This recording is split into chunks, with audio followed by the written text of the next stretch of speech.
Speaker, sir, I rise to apprise this august House of certain recent developments pertaining to Bangladesh.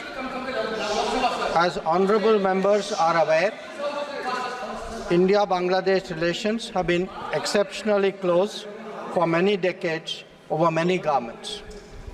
Concern about recent violence and instability there is shared across the political spectrum.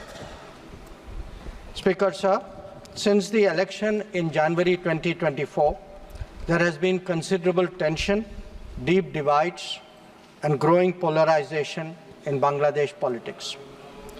This underlying foundation aggravated a student agitation that started in June this year. There was growing violence, including attacks on public buildings and infrastructure, as well as traffic and rail obstruction. The violence continued through the month of July. Throughout this period, we repeatedly counseled restraint and urged that the situation be diffused through dialogue. Similar urgings were made to various political parties, political forces with whom we were in touch.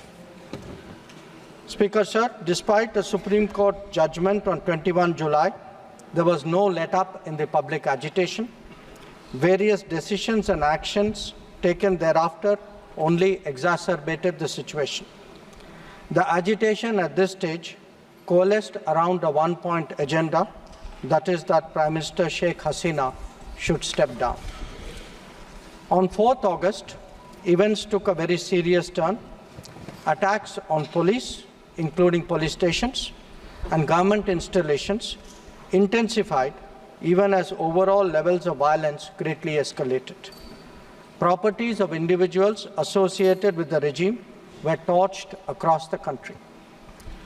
What was particularly worrying was that minorities, their businesses and temples also came under attack at multiple locations.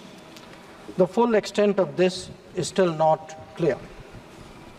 Speaker, sir, on 5th August, demonstrators converged in Dhaka despite the curfew. Our understanding is that after a meeting with leaders of the security establishment, Prime Minister Sheikh Hasina apparently decided to resign. At very short notice, she requested approval to come for the moment to India. We simultaneously received a request for flight clearance from the Bangladesh authorities. She arrived yesterday evening in Delhi. Speaker, sir, the situation in Bangladesh is still evolving. The Army Chief, General Waqaruzzaman, addressed the nation on 5th August. He spoke about assuming responsibility and constituting an interim government.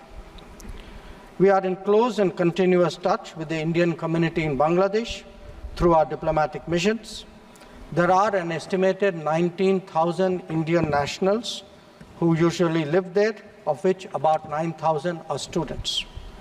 The bulk of the students, however, have already returned to India in the month of July on the advice of the High Commission. In terms of our diplomatic presence, in addition to the High Commission in Dhaka, we have assistant High Commissions in Chittagong, Rajshahi, Khulna and Sylhet. It is our expectation that the host government will provide the required security protection for these establishments. We look forward to their normal functioning once the situation stabilizes. Speaker, sir, we are also monitoring the situation with regard to the status of minorities. There are reports of initiatives by various groups and organizations to ensure their protection and well-being. We welcome that. We welcome that and will naturally remain deeply concerned till law and order is visibly restored. Our border guarding forces have also been instructed to be exceptionally alert in view of this complex situation. Speaker, sir, in the last 24 hours, we have been in regular touch with the authorities in Dhaka. This is the situation as of now. I seek the understanding and support of the House in regard to sensitive issues regarding an important neighbor on which there has always been strong national consensus. Thank you.